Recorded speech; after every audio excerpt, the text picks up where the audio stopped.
Discourse 20. June 19, 1938 Denver, Colorado. Beloved students and friends, while these words are spoken to you by the messenger, it shall be my pleasure to release approximately 60% of those in the room from the most discordant accumulation, which they have drawn about themselves through the centuries. Perhaps you do not understand exactly what I mean, but you have accumulated more or less discord throughout the centuries, and it is still about you. Few of the students have used the violet consuming flame with sufficient intensity to allow the Great Presence to have dissolved their human accumulation completely.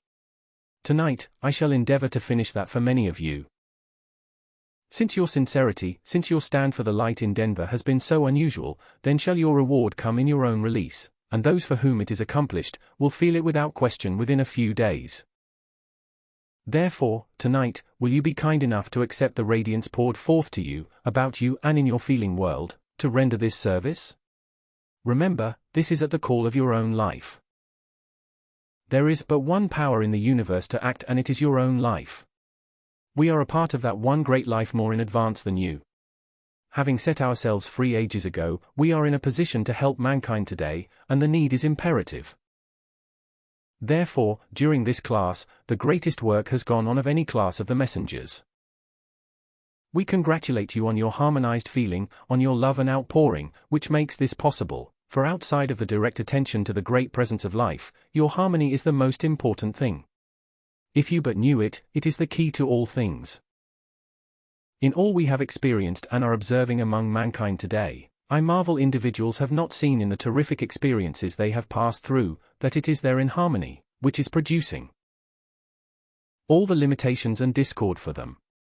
The human self has so long attempted to hold its dominion, that it refuses with stubborn resistance to accept its presence of life, which would set it free so quickly.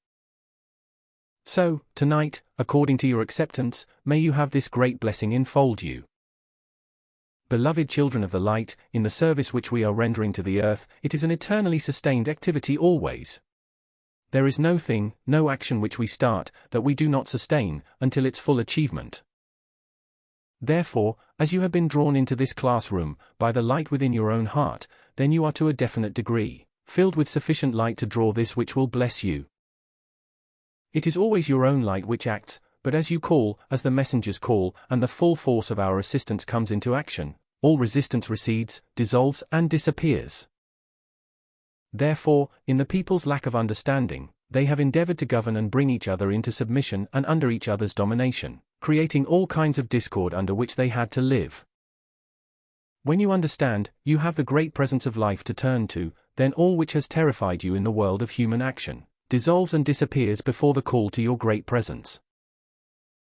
You must understand this definitely and fully, and know tonight that you are master of your own selves and your world, through your attention to your mighty I Am presence, which brings its intelligence and power into action. Tonight, I thank the messenger, especially at this time, for having read the excerpt from the magic presence. We have brought into action a powerful activity, the most powerful so far in the class. It is the activity from the Cave of Light in India. It is my pleasure to draw forth and hold you in its radiance for this hour, so you may absorb, receive and be blessed eternally by its action, which comes alone from the power of light. You feel quite disappointed if at any time your fixtures are out of order, your connections, and you have no light. This light of which we speak is far more important than your lights here. The lack of inner light is darkness of the darkest kind, and if you were to discern those whom we refer to as earthbound, who have lived depraved, lives upon this earth and cannot leave it, you would realize something of what the lack of inner light means. Were you to observe such earthbound people, you would see each one has created for himself a density of darkness which is unknown in any condition of the outer life. That is what mankind so glibly speaks of as earthbound individuals, little dreaming in such darkness, the individual suffers agonies beyond anything mankind can suffer in the human form. Some people, discouraged by their attempts to overcome the obstacles of human life, cut off their lives by suicide, and then they meet the full force of all the discord against which this body was a shield. All becomes a mental world, and the agony is so much greater. Then, they see their mistake when it is too late. Beloved ones, if such an idea has ever entered your heads, erase it. You cannot get away from yourself ever in the whole universe. You are a world of your own creation and there is nothing can change it but yourself. Your call to the great presence of light is the only power which can dissolve and consume your creations. That wondrous chart gives you the eye picture of the violet consuming flame, by which you may be set free, and only then will mankind feel and understand the importance of the presence. You are no longer subject to your mistakes, because you have made them. There is not a thing in the universe which condemns individuals but themselves. They think themselves very wise. They criticize, condemn and blame each other for what is alone within themselves. Do not forget it. There cannot anything enter your world unless there is something to attract it or correspond to it. How is it, beloved ones, as many of you know, the messengers live in a charmed world of their own, untouched by the viciousness of mankind? Is it not the proof that, when your attention is withheld from any destructive force, and you know human creation has no power, you can move in the world untouched by its discord? Therefore, if you will but understand this, you will find yourselves quickly moving in the world, in your own harmony called forth from your presence, and it becomes the governing power and intelligence of your world. The privilege, the opportunity is yours. Therefore, if you will take this opportunity, make your application, we will give whatever added assistance is required to give you the victory and quickly.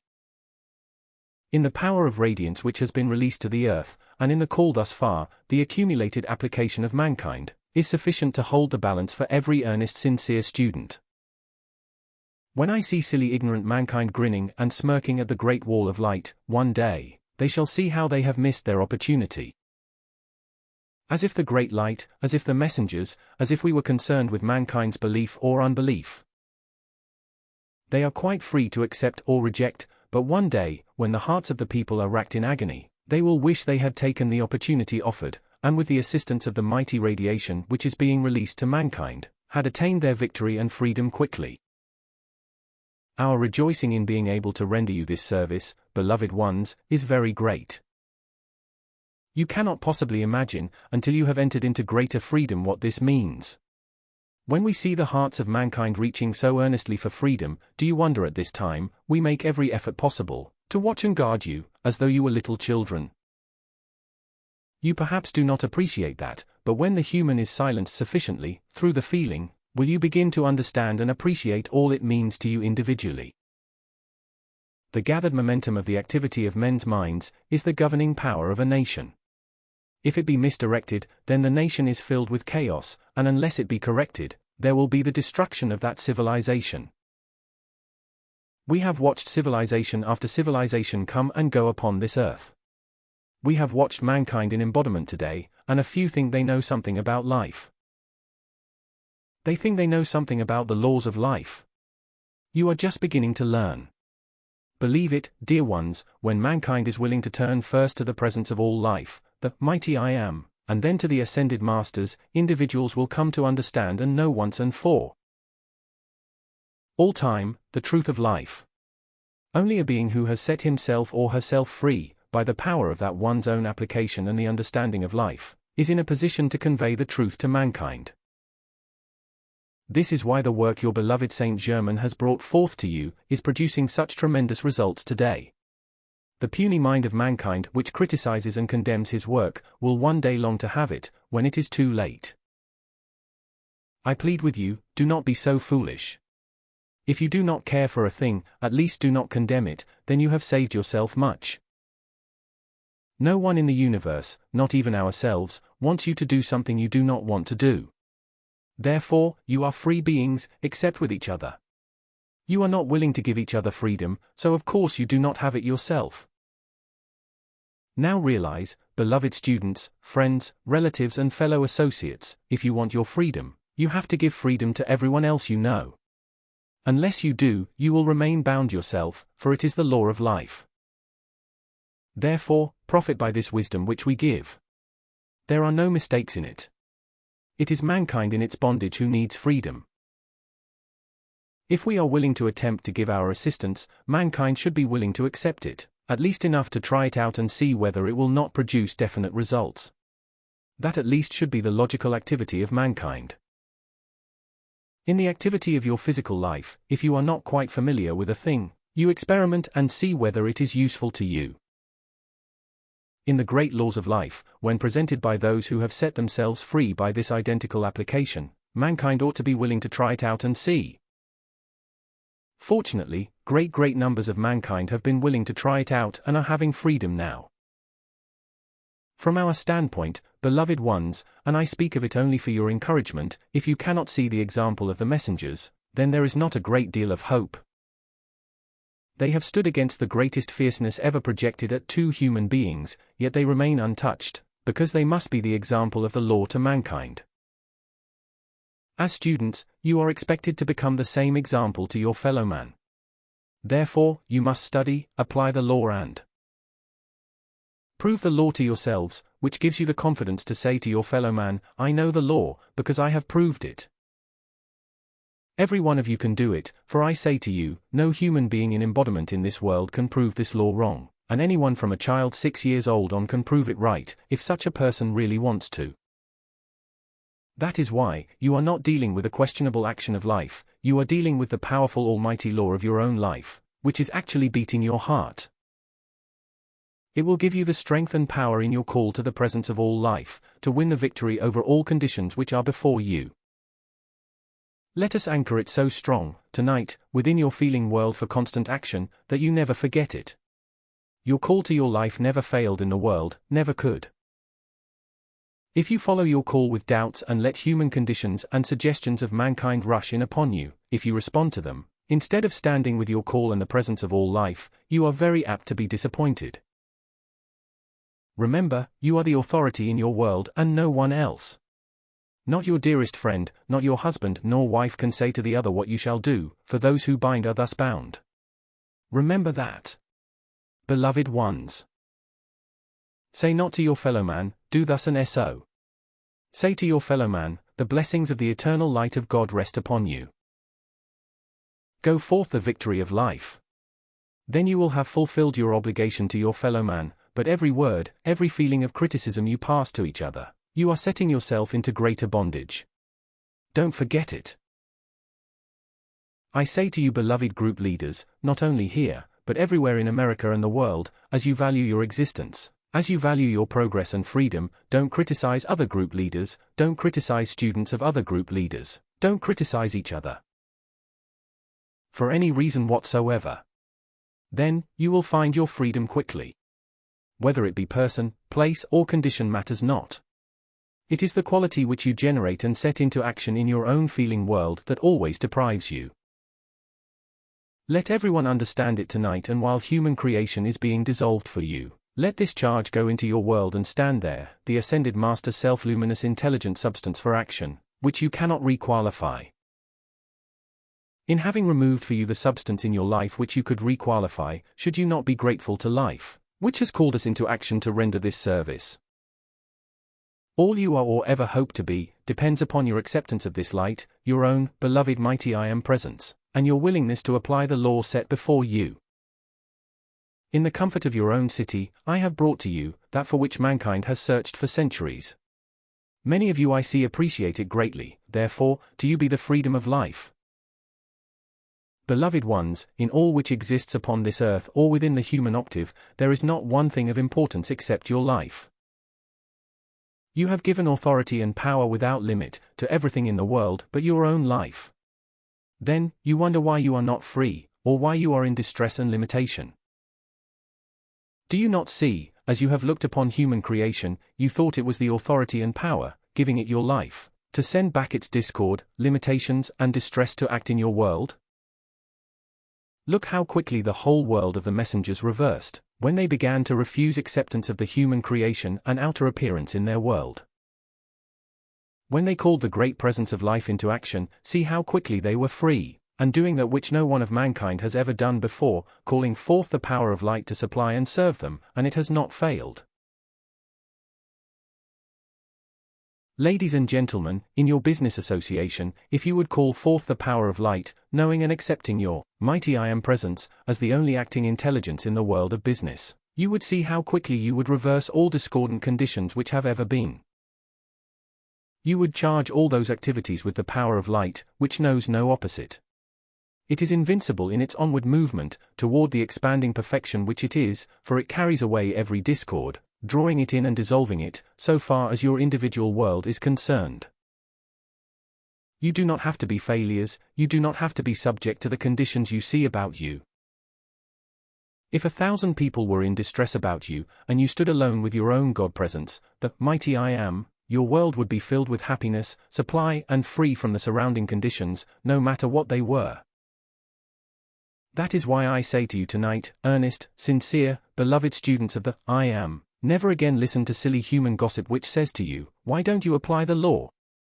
Because that sinister thing wants to discourage you. When you have proven the law, which you will, if you don't listen to human gossip, then turn and hold steadfast to your presence, and one day, those critical individuals will crawl around like a whining dog at your heels and say, help me.